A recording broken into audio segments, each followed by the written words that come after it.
Modders have been on an absolute tear as of late. We've been getting our share of new combat and weapon-oriented mods, adding in fundamental new features to the game, but now they're taking things even further, as we've been getting a variety of mods to upgrade and overhaul Fallout 4's world space overall. And today what I'm going to be doing is showing you a mix of mods, adding in new visuals for the Commonwealth, new options for exploration, and perhaps most valuable, a way to completely overhaul your FPS and make Fallout 4 actually run like a modern game. We're really going to be looking at the full package today, but apparently Fallout 4 mods are a bit too spicy for YouTube as of late. But thankfully the demonetization saviors have returned with today's video sponsor Raid Shadow Legends. You can use my QR code or the links down below to download Raid for yourself on mobile or PC. For years now, the Death Knight has been the face of Raid, and during all of that time, fans have been begging for him to be upgraded into a legendary champion. And today he is not being upgraded. Instead, he is being usurped by a much cooler Ultimate Death Knight, which was just added. This is a brand new legendary hero that will up your squad's defense by 30%, can block one hit completely, and does have the pretty awesome rats off to ya skill. And the best part is the Ultimate Death Knight can be yours for free. Just log in and play Raid for the next 7 days between now and October 27th. And you can even use the code DKRises to get a bunch of free items and level ups yourself. One of my favorite parts about Raid is being able to customize and build out my own team, taking them into all kinds of different dungeons or arenas, so having new champions like this can really change up the meta and give you completely new gameplay options. But wait, there's actually more. This month Raid got a giant new feature with Awakening, where you can overhaul your existing champions, as well as there's a completely new dungeon added with the Iron Twins Fortress. There's never been a better time to get started in Raid. New players can use my link or scan the QR code on screen right here to get a free starter pack worth almost $30. You'll get a free new champion as well as all of this other cool in-game loot, and you'll be able to find your rewards in your inbox here for the next 30 days only. But looking back at Fallout 4, the first mod that really needs to be highlighted is South of the Sea Atom Storm. The name here may sound familiar to you, as South of the Sea is one of the all-time great mods for Fallout 4, but sadly it was abandoned. The authors moved on from the project, and as you could probably imagine, this new Atom Storm version of South of the Sea is going to not only be a variety of bug fixes, but also updates and new content on South of the Sea. There's really a whole host of new content with this new version that you'll get to experience. If you've never played South of the Sea, what this is going to be is really a comprehensive overhaul of the glowing sea and a little bit more. The southern side of Fallout 4's map in general gets some upgrades with this one. And the amount of new places, the amount of new content this actually adds in from an exploration perspective is pretty much unparalleled. It's probably the biggest exploration-based content mod we have out there right now, in the sense that there's just an absurd amount of new locations to go through, explore, and uncover the secrets of.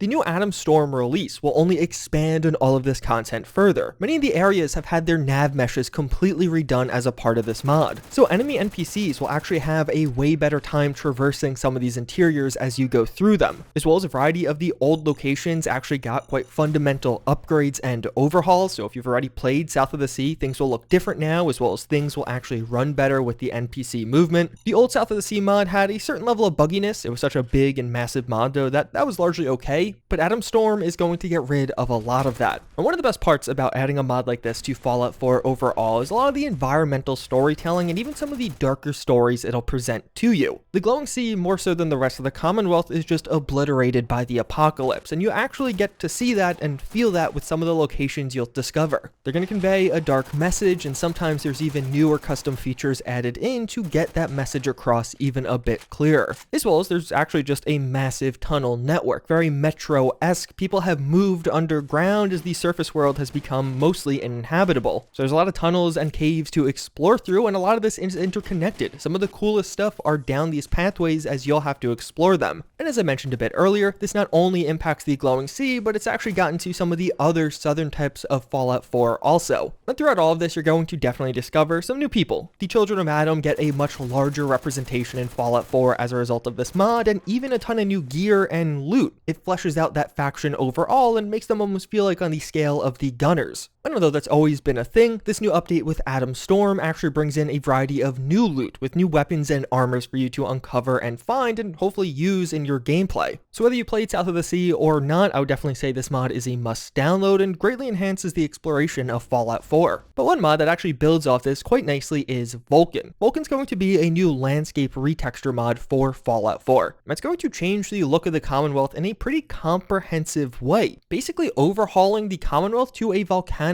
wasteland that became Big Island. Fallout 4's Commonwealth is never really all that overgrown. There's a ton of mods to add more foliage, but this is really going to go the opposite of that. There'll be more rocks, lava, and just all around desolation surrounding you. Vulkan is a pretty dramatic change up on the Commonwealth, and it's definitely not going to be a mod for everyone. But I personally like this one. I think it's fun to have choices like this, and it just really conveys that barren feeling. As you're venturing around, you'll find some foliage from time to time, as well as some light grass in some of the more wet areas. But there are also lots of times you're going to be running around dead trees and a lot of rock landscape, and it makes Fallout 4 feel like a more dreary and dreadful experience. There are definitely some other mods out there to make the wasteland feel a bit more barren, but I think Vulkan's one of the best choices right now, and there's even some unique components in the glowing sea to make things feel a bit more unique there. But as you're upgrading and overhauling the Commonwealth, you may need a bit of an FPS boost to keep things stable, and for that we do have Shadow Boost. I covered this mod not too long ago, and since then it's actually gotten some updates, so if you downloaded it already, it's definitely worth re-downloading for the new features. And more or less what Shadow Boost is going to do is dynamically tune down certain aspects of Fallout 4 to attempt to achieve a desired FPS. There's a full settings menu where you can configure all of this, and you basically input what FPS you want to hit, and things like the shadow, terrain, grass, and even god rays can be tuned down to make Fallout 4 run better, so you have more FPS. Of course, this is coming at the cost of visuals, but it's a pretty notable FPS boost at times. Take for example here, I'm getting 45 FPS on this panning shot, and with Shadow Boost I go up to 70s. And although technically some things like the shadows and lighting do look a bit worse, to me it's worth the FPS gain. From time to time you will get some flickering here or there, as it will adjust the visual settings on the fly depending on the FPS you get in a certain environment, but being able to run around downtown Boston at 60 or more FPS makes all of that very worth it to me, and it still makes Fallout 4 look good enough. The BT SPR is a brand new sniper rifle to come to Fallout 4. It's one of those weapons that technically doesn't really fit into Fallout 4 from a strict lore perspective, and it will be yet another modern option, but I feel like it also does kind of fit in a weird way. This rifle does have an integrated suppressor, which makes it have a bit more of a unique design, and I feel like it honestly almost looks like a Fallout weapon. Maybe all of you will just completely disagree with me, but just something about the overall visual, it doesn't feel that out of place for some reason. As well as, of course, there's going to be a variety of customization options as you're seeing in the background. I think medium range rifles are some of the most satisfying gunplay in Fallout 4, and this is going to be yet another example of that. The sounds and animations mixed together to create a very satisfying experience, and all around just another great weapon for you to mod into the game. But it's also one that could use a bit of an upgrade, and that upgrade comes from sprint reload. So in Fallout 4 by default, you technically can't sprint and reload at the same time. If you start to reload, you'll stop sprinting. As you can imagine, what sprint reload's going to do is make it so you can sprint while reloading now, or you can reload while sprinting now. It's a pretty simple mod and really not going to fundamentally change combat in Fallout 4, but I do feel like it makes things feel a bit more dynamic and modern. We've definitely been seeing more in the way of combat overhauls as of late, and it's really nice to have yet another one to add to the list to really get to more a comprehensive overhaul with all of the mods together. Talos Skeleton is honestly a mod that I think should be more popular. What it'll do is implement a new Exoskeleton into Fallout 4. This will have 3 different variants, each with their own features. There's just a regular exoskeleton frame. This will be the most basic. It's not really going to provide much in the way of protection, but rather give you more strength and a carry weight bonus. And visually being pretty simple, a familiar looking exoskeleton frame that you've almost certainly seen in other movies or video games. Separately, there's the regular exoskeleton. This is going to be the exoskeleton frame with some armor attached to it. This will give you less of a carry weight and strength bonus because now you have to deal with carrying your armor also, but it has way more defensive properties, and stat-wise it's going to be pretty on par with some of the suits of power armor in Fallout 4. And lastly, there's the planetary excursion suit, which is basically going to be an armored hazmat suit that is built off this skeleton, and it's really going to be the best of all worlds, provide you all kinds of nice defenses, whether it be against radiation or even just armor for your character. But one of the reasons I think this mod is so cool and probably should be more popular is these exoskeletons function like power armor without actually being power armor. You probably use power armor, it's really bulky and slow and kind of annoying to use. I think a lot of people just don't use power armor, even though it does have some very clear and large benefits. And with these exoskeletons, you could even use the power armor perks like Pain Train to run over enemies. It's really built to be a power armor alternative, and I feel like the regular exoskeleton in particular has a nice Fallout Fallout crossed with modern military theme, which fits very well with a lot of the weapon mods people are downloading. Ketaros World will overhaul the look of a variety of the junk items in Fallout 4. Never really made sense that many of the mugs in Fallout 4 are all just gray, as I'll add in a bunch of different color schemes that can be applied to things like mugs, telephones, beer bottles, and cans in Fallout 4. So just as you're venturing around the Commonwealth, you're going to see more variety in those miscellaneous items, and I really like mods like this because it makes the game feel novel as you're doing a heavily modded playthrough. This on its own isn't going to be game changing, but you combine this with several other mods that do similar things, retexturing or giving alternate textures to weapons, armors, or junk, and all of a sudden you have a very fresh feeling and looking Fallout 4, and the mod author here even describes how he plans to add more junk items in the future. And last but not least, we do have unused map markers. In Fallout 4, there were a ton of map markers that were cut from the game for simplicity, and what this mod's going to do is add 50 map markers back in. As you could probably imagine, this will be for many of the notable but otherwise unmarked locations you could find in game, and to me, I find this to be a nice one as it gives you a bit more choice when fast traveling, trying to get more on top of that location you're actually after and just less time running around overall. Certain areas do get a bit more cluttered with this, but nothing's too bad, and let's be honest, most of these areas were cluttered already. But yeah, that's a look at some of the mods you could download for Fallout 4 that will upgrade a variety of aspects around this game, but most notably the Commonwealth overall. Hopefully you guys found this one informative or just enjoyable. There's definitely more Fallout 4 mod content on the way. But with that said, as always, again, I thank you all for watching. I hope you enjoyed, and I hope to see you all next time. Later.